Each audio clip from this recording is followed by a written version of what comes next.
Santé à quelques jours du lancement de la campagne de vaccination contre la poliomyélite, les responsables des services de santé, acteurs principaux dans cette opération, s'activent pour les derniers réglages. Georges Kombila, Médarengeng.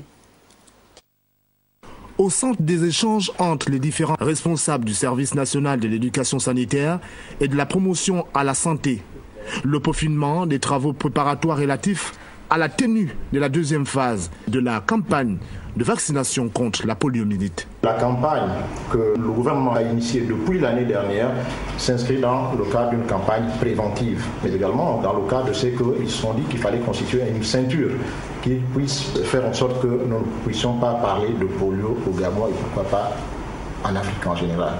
Et donc, c'est dans cette optique-là que ce deuxième passage s'inscrit aussi. Et encore une fois, si vous me permettez, c'est simplement faire une invite à l'endroit des parents pour qu'ils réservent un accueil favorable et aux vaccinateurs et aux mobilisateurs.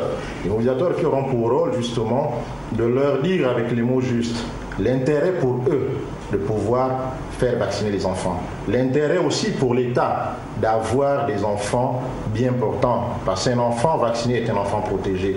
L'intérêt pour l'État, pourquoi? Parce que le Gabon de demain, on ne le dira pas assez, sera ce que les enfants d'aujourd'hui feront.